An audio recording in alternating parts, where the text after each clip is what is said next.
Happy Ocean Friday, everybody. So, what are we going to discuss today? We have so many great, exciting things available to us under this Aries new moon. Um, I've had to start this video over and record it probably 3 or 4 times. I'm feeling a lot of anxiety and a lot of nervous energy just within a collective right now as an empath. I think it has a lot to do with just how many signs Aries is placed in right now in the cosmos. Um, how many places Aries is in right now. So you have Aries in the sun. And as we know, the sun rules like our vitality, our life purpose and destiny and calling, and our ego when we're operating in our lower selves. Also, Aries is currently in the moon.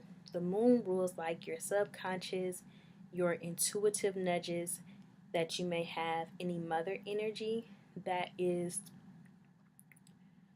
impacting you, also just your feelings. What is it that you're feeling deep down inside? Also, what does it mean to go with your gut? So, right now, Aries, if they have any issues with their mothers, they may feel the energy very heavily right now. Also, we have Chiron in Aries. Chiron is the asteroid of the wounded healer. So, in astrology, the story of Chiron goes a little something like this. Chiron was the ultimate healer.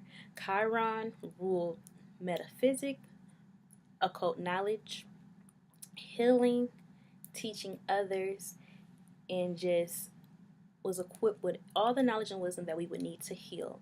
So, Chiron was actually shot down by a poisonous arrow in Greek mythology.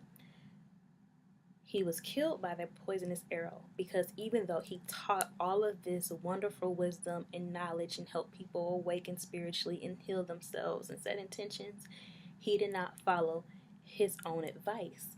And as a result, he was struck down and killed by a poisonous arrow. And there is a saying that a dose of a man's own medicine will kill him. So, because he did not apply his own medicine, someone was able to come in and kill him. Versus, had he been in touch and in tune with himself, honoring himself, and putting himself first, he would have been able to revive himself and rebirth himself by his own medicine.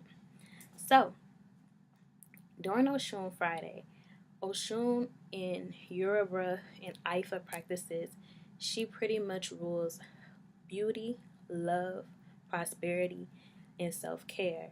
A lot of people call on Oshun for very vain reasons. Um, she will not honor you nor answer you if you are not taking care of yourself. And a lot of our lessons in self-care come from Oshun. The reason why it's important to take care of yourself before you start trying to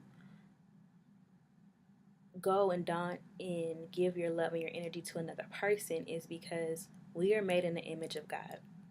And if you had God here on earth and you were given the opportunity to take care of God, wouldn't you put all of your best effort into making sure that God was well taken care of? Well, if we're made in God's image, what exactly does that mean? We need to honor ourselves as God and goddesses because we do reflect God's omnipresence presence. And if we're not honoring ourselves, we're not putting ourselves first, we're not hydrating, we're not on top of our finances, we don't love ourselves, then we're a poor reflection of God. So allow God to be reflected in his greatness, her greatness within your work and how you care and how you treat yourself.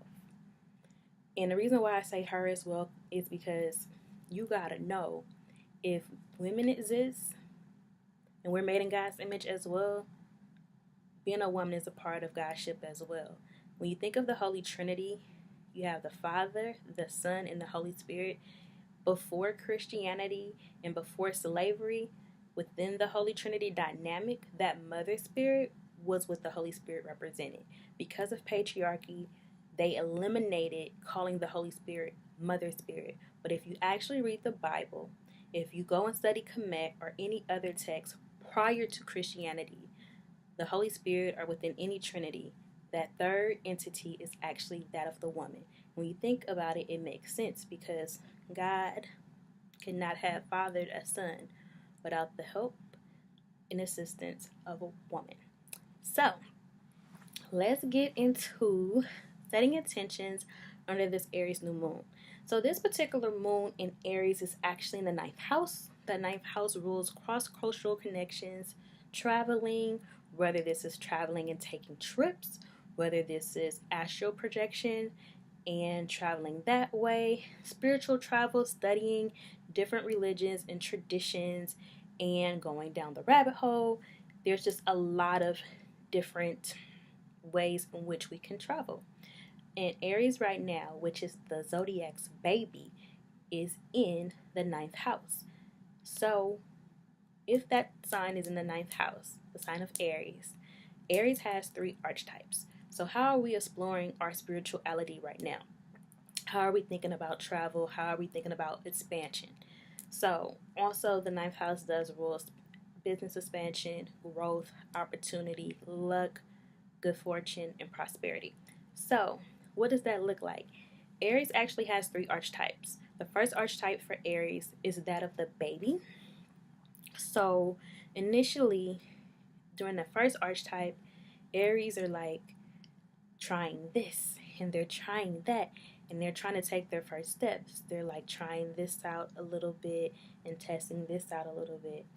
And then they're just kind of like trying to get their balance and learn how to walk. So during the second archetype of Aries, we have the ram. When Aries is in the ram archetype and in that energy, they ram into everything. Every opportunity that comes their way, they may have FOMO, like fear of missing out, like they want it all. So now they know how to walk and they like, I ain't missing nothing. I'm about to do this, I'm about to do this, I'm about to do this, I'm about to do this. And Aries is a fire sign and they have a lot of passion and a lot of creativity and a lot of wisdom because they are first. And so they want to be first, so they don't want to miss out on anything, causing them during the ram phase just to ram into everything that comes their way. Well, as fire signs, they have a lot of passion, a lot of vitality. So naturally, if you're just ramming yourself into stuff that may not be assigned for you, you may not be called for, you may not be purposed to do, you will burn yourself out. So during the ram phase, Aries may be burnt out. So then we have the last archetype in phase for the sign of Aries, which is the warrior. So Aries are known to champion great causes, to put their friends and family first and protect them, and make sure that they fight for causes that they believe in. They only do work that they're passionate about. They have a great sense of pride and integrity. And a lot of times people will say like, oh, Aries is arrogant and they're cocky. Not really. What you're seeing is because Aries is first on the zodiac wheel in astrology, they know more than us. And they receive a lot of spiritual downloads because they rule the pineal gland. In astrology, they rule the head, so they're prone to like headaches and migraines because they receive a lot of spiritual downloads. Like a lot of stuff they just know innately because it's already ingrained in them. So a lot of like the work that we need to do, they already have it here and they're just working it out and trying to act on it. So during that warrior archetype, they're no longer a baby. They don't need to take any walks. They are not crawling. They no longer ram into just any and everything. They're more strategic as a warrior about like what aligns with them, what's for them, what they should be doing, what they're destined to be, who they're called to be, who they're called to campaign for, who they're called to serve, who they're called to protect, how to protect themselves, how to practice self-care, what causes align with their unique purpose, calling, and their soul mission. So that is how we're going to operate under this new moon. These are some of the intentions when I pull the cards and do the readings that will come up. Those are the themes because again, we have the Aries sun, which is right now in the ninth house.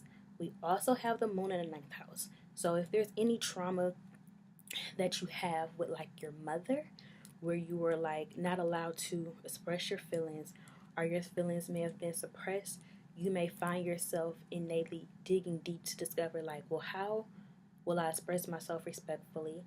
How will I learn to put me and my needs first? And if I do so, it does not make me selfish. It does not make me disobedient. It doesn't make me unappreciative. It's just me honoring myself as an adult and as a being, and respecting myself and just reflecting that outwardly. Then we have, again, Chiron. Chiron is the sign of the wounded healer. And if there are traumas that you experienced in your childhood, they are now coming up under this new moon. So you may be feeling, and this is not just for Aries, this is for all of us, but especially if you're Aries, these are things you may be feeling right now. You may be feeling a lot of anxiety, a lot of nervousness. You may be feeling like you did as a kid when your needs were not met and your voice was not heard and you didn't feel like someone cared for you. And during these readings today, we're going to go over how to move past that energy, and how do you heal yourself? How do you put yourself first? And how do you tap into your feelings and your intuition without going overboard and in a way that's not threatening or intimidating, not to the world, but just to yourself? So, a lot of emphasis on self under this Aries new moon in the ninth house. Aries is the first sign on the zodiac wheel because in astrology we mimic nature. Mimicking nature, we were never meant to have a new year in January during the winter time. If you align with nature, everything that we are is also reflected in nature. Things do not spring forth and blossom during the winter. Winter is a time for rest, hydration, hibernation, and just reevaluating your plan and how you want things to be. You're not supposed to be springing forth. Have you noticed a lot of times that when people set intentions during the new year of January, that their plans fall through, and that it takes about springtime before they actually start to materialize?